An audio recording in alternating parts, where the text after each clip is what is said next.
Ashes का दूसरा match England के सामने एक बार फिर से पिंक बॉल टेस्ट मैच। अगर पिंक बॉल से इंग्लैंड की टीम नहीं डरी तो डे नाइट टेस्ट मैचेस का नाम सुनते ही इंग्लिश टीम बैकफुट पर हो जाती है। और जब सामने ऑस्ट्रेलिया हो, वो भी अपने घर पर, तो डर जायज भी है। 4 दिसंबर से ऑस्ट्रेलिया और इंग्लैंड ब्रिस्बेन यानी द फेमस गाबा में डे नाइट टेस्ट मैच खेलेंगे और उसके पहले ऑस्ट्रेलिया की तैयारियों को देखकर ही जो रूट के बयान सामने आने लगे हैं। खैर, ऑस्ट्रेलिया और इंग्लैंड में क्रिकेट मैच हो और उसमें बयानबाजी ना हो, मीडिया की तरफ से दखल अंदाजी ना हो, तो क्रिकेट का मजा नहीं है एक्चुअली। आइए आपको इस एशेज के डे नाइट टेस्ट मैच से पहले स्टीव स्मिथ की आंखों वाली तैयारी, ऑस्ट्रेलिया के रिकॉर्ड और स्टार्क के तूफान की कहानी बताते हैं जिससे जो रूट डर रहे हैं। नमस्कार, आप देख रहे हैं खबरगाम। मेरा नाम है अनुभव मिश्रा। वेस्टइंडीज के एक दिग्गज पुराने बल्लेबाज हुआ करते थे, नाम था शिवनारायण चंद्र पॉल। टेस्ट में 51 की एवरेज और 11,867 रन। ये आंकड़े इनके बारे में तो सब बताते हैं, लेकिन इनकी बल्लेबाजी का स्टांस और इनके चेहरे पर लगी हुई टेप भी इनके बारे में बहुत कुछ बताती थी।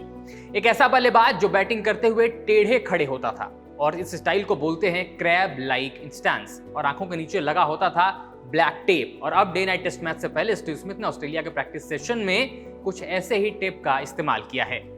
इन टेप्स को बोलते हैं ब्लैक एंटी ग्लेयर स्ट्रिप्स, जिनका इस्तेमाल चेहरे पर पड़ने वाले रिफ्लेक्शन से बचने के लिए किया जाता है। डे नाइट टेस्ट मैचेस में सिर्फ फ्लड लाइट्स के नीचे खेलना ही चुनौती नहीं है, बल्कि फ्लड लाइट्स के नीचे पिंक बॉल को खेलना बेहद मुश्किल है। चमचमाती लाइट्स के नीचे गुलाबी रंग की चमचमाती गेंद को बैट्समैन को स्पॉट करने में दिक्कत होती है और इसीलिए pink ball day night test matches में अंडर द लाइट्स बल्लेबाजी करना मुश्किल होता है। लेकिन जब बल्लेबाज अपने गालों पर यानी आंखों से थोड़ा नीचे ये एंटी ग्लेयर ब्लैक स्ट्रिप्स लगाता है तो उसको कम रिफ्लेक्शन फेस करनी होती है, क्योंकि ये टेप्स उन लाइट्स को एब्जॉर्ब कर लेते हैं और फिर बल्लेबाजों के लिए अंडर द फ्लड लाइट्स बल्लेबाजी करना आसान होता है। इंग्लैंड के पूर्व खिलाड़ी और ओपनर एलिस्टर कुक ने एक बार अपने बयान में कहा था कि pink ball day night test matches में बैट्समैन के लिए सबसे बड़ी चुनौती पिंक बॉल की सीम को पढ़ना होता है। आप लाइट्स के नीचे चमकती पिंक बॉल पर काले रंग की जो सीम होती है उसको आसानी से स्पॉट नहीं कर पाते, उसको देख नहीं पाते, क्योंकि लाइट्स बॉल पर रिफ्लेक्ट होती हैं और इसलिए बल्लेबाज कई बार गेंद को पढ़ नहीं पाते हैं, जो बल्लेबाजी को मुश्किल बनाता है। और अगर आप एक बल्लेबाज के तौर पर सीम पढ़ने में नाकामयाब हैं तो बल्लेबाजी आपके लिए बेहद मुश्किल है।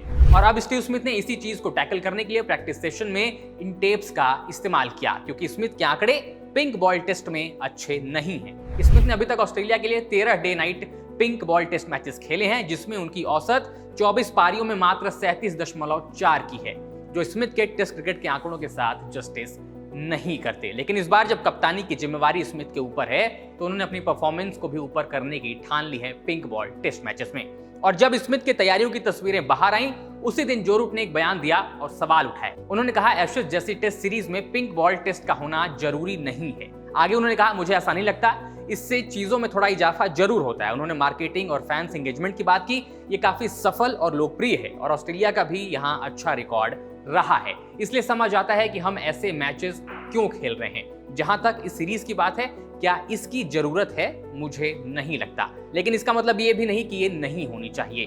मतलब Joe Root day night test matches जो कि पिंक बॉल से खेले जाते हैं उसके पक्ष में नहीं है। वैसे जैसे इनकी टीम इन मैचेस में परफॉर्म करती है पिंक बॉल टेस्ट मैचेस में, कारण साफ है कि क्यों। वहीं दूसरी तरफ जब ट्रेविस हेड से सवाल पूछा गया तो उन्होंने साफ कहा कि गेंद के रंग से क्या फर्क पड़ता है, सफेद हो, लाल हो या गुलाबी, आखिर इससे कौन सा फर्क पड़ रहा है, इसकी जरूरत है या नहीं है, ये अलग बात है। लेकिन सच्चाई ये है कि ये दर्शकों के लिए शानदार होता है और मैच देखने बड़ी भीड़ आती है। हम T20, T10 जैसे कई फॉर्मेट्स की बात करते हैं, यहाँ भी बात वही है। 5 दिन का खेल, बस गेंद का रंग अलग है और इससे मैदान का माहौल थोड़ा बदल जाता है।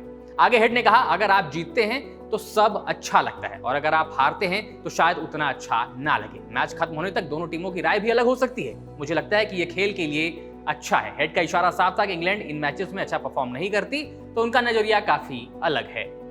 ये मुकाबला ब्रिस्बेन में खेला जाना है, जहां इंग्लैंड ने 1986 के बाद से टेस्ट क्रिकेट में जीत दर्ज नहीं की है और अभी तक डे नाइट टेस्ट मैचेस में ऑस्ट्रेलिया और इंग्लैंड 3 बार आमने सामने आ चुके हैं और हर बार इंग्लैंड को हार झेलनी पड़ी है। यानी इंग्लैंड के लिए डे नाइट टेस्ट मैचेस बड़ी चुनौती है, जिससे उनको पार पाना है, वो भी तब जब पिंक बॉल से प्रैक्टिस मैच खेलने के लिए उन्होंने मना कर दिया था, जिसके बाद खूब कंट्रोवर्सी भी मची थी। कुछ क्रिकेटर्स ने, एक्स क्रिकेटर्स ने बेन स्टोक्स और टीम को एरोगेंट बता दिया था, जिसके बाद बेन स्टोक्स ने कहा ये एरोगेंसी नहीं, आप कुछ और बोल सकते हैं लेकिन ये एरोगेंसी नहीं है। अब एशेज पर, पिंक बॉल टेस्ट मैच पर और जो रूट के बयान पर अपनी ओपिनियन कमेंट्स में बताइए। वीडियो पसंद आई हो तो लाइक करिएगा, शेयर करिएगा और खबर गांव को सब्सक्राइब जरूर करिएगा।